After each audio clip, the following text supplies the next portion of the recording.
നിലമ്പൂർ മണ്ഡലം UDF മണ്ഡലം തിരിച്ചു പിടിക്കുമ്പോൾ രണ്ടാം വട്ടം ഭരണം പൂർത്തിയാക്കി മൂന്നാം ഊഴത്തിലേക്ക് കടക്കുകയാണ് എന്ന് പറയുന്ന ഇടതുപക്ഷത്തിന് അതൊരു തിരിച്ചടിയാണ്.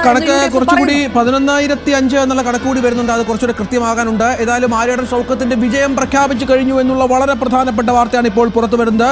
ആര്യാടൻ ഷൗക്കത്തിന്റെ വിജയം പ്രഖ്യാപിച്ചു. ആര്യാടൻ ഷൗക്കത്ത് നിലമ്പൂരിൽ വിജയിച്ചു എന്നുള്ളതാണ് ഏറ്റവും പ്രധാനപ്പെട്ട വിവരം. ഷൗക്കത്തിന്റെ വിജയം അത് പ്രഖ്യാപിച്ചു കഴിഞ്ഞു. ആര്യാടൻ ഷൗക്കത്ത് വിജയിച്ചു. നിലമ്പൂരിൽ 8 തവണ തന്റെ പിതാവ് ആര്യാടൻ മുഹമ്മദ് MLA ആയിരുന്ന മണ്ഡലത്തിൽ അതിന്റെ തിരിച്ചു പിടിച്ചിരിക്കുന്ന UDFന് വേണ്ടി 2 ടേം 2016-ലും 2015-ലും 2021-ലും കൈവിട്ട ആ മണ്ഡലം തിരിച്ചു പിടിച്ചിരിക്കുന്നു എന്നുള്ള ഏറ്റവും പ്രധാനപ്പെട്ട കാര്യം. PV അൻവറിന്റെ സഹായം ഇല്ലാതെ തന്നെ ഈ നേട്ടം ഉണ്ടാകുന്നു എന്നുള്ളത് UDFന് ചെറിയ കാര്യമല്ല.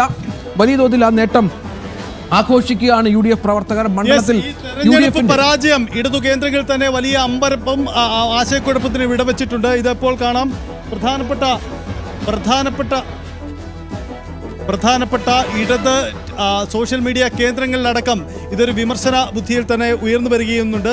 നന്ദിയുണ്ട് മാഷെ എന്ന് റെഡ് ആർമി എന്ന പേരുള്ള സോഷ്യൽ മീഡിയ ഹാൻഡിൽ ഇതിനകം തന്നെ പോസ്റ്റർ വന്നിരിക്കുന്നു. സ്വാഭാവികമാണ്, നമുക്ക് ഇത് ആരെയാണ് ഉദ്ദേശിക്കുന്നത് നമുക്കറിയാം.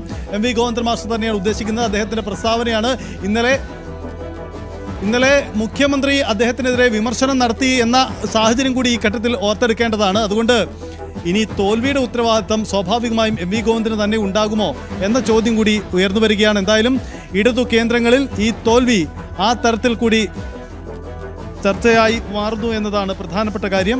നിലമ്പൂർ അംഗത്തിൽ അങ്ങനെ ആര്യാടൻ ഷൗക്കത്ത് വിജയിച്ചിരിക്കുന്നു. നിലമ്പൂർ അംഗത്തിൽ ആര്യാടൻ ഷൗക്കത്ത് വിജയിച്ചിരിക്കുന്നു എന്നാണ് ഏറ്റവും നിർണായകമായ കാര്യം. വോട്ട് 11,005 എന്ന ഒരു കണക്ക് വരുന്നുണ്ട്. അത് വളരെ കൃത്യമാണോ എന്നത് കാണണം. 11,005 എന്നുള്ള കണക്ക് വരുന്നുണ്ട്. അത് ഏതാണെന്നുള്ളത് കൃത്യമായി അറിയേണ്ടി വരും. എന്നാൽ നിലമ്പൂർ അംഗത്തിൽ വലിയ വിജയം ആര്യാടൻ ഷൗക്കത്തിന്. പലതരത്തിലുള്ള തിരിഞ്ഞുള്ള പ്രചാരണമൊക്കെ കണ്ടതാണ്. സാംസ്കാരിക എഴുത്തുകാർ പോലും 2 ചേരിയിലായി നിന്നുകൊണ്ട് പ്രചാരണം നടത്തിയതായിരുന്നു. ഒരു വിഭാഗം സ്വരാജിന് വേണ്ടി, മറുവിഭാഗം ആര്യാടൻ ഷൗക്കത്തിന്റെ പ്രചാരണ പരിപാടിയിൽ. അങ്ങനെ സാംസ്കാരിക കേരളം പോലും വ്യക്തമായി നിലപാടെടുത്തുകൊണ്ട് മാറിയ ഒരു തെരഞ്ഞെടുപ്പാണ്. ഈ തെരഞ്ഞെടുപ്പിന്റെ ഒക്കെ റിസൾട്ടാണ് ഈ തരത്തിൽ വരുമ്പോൾ വലിയ തരത്തിലുള്ള ഒരു തിരിച്ചടി ഉണ്ടാകുന്നത്.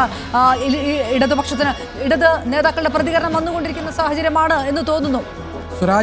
സ്വരാജ് മാധ്യമങ്ങളെ കാണുന്നുണ്ട്. നമുക്ക് അല്പസമയത്തിനകം അതിലേക്ക് എത്താം എന്ന് കരുതുന്നുണ്ട്. സ്വരാജ് മാധ്യമങ്ങളോട് സംസാരിക്കുന്നുണ്ട്. അതിലേക്ക് എത്താം അല്പസമയത്തിനകം എന്ന് കരുതുന്നു. സ്വരാജിന് ഈ വിഷയമായി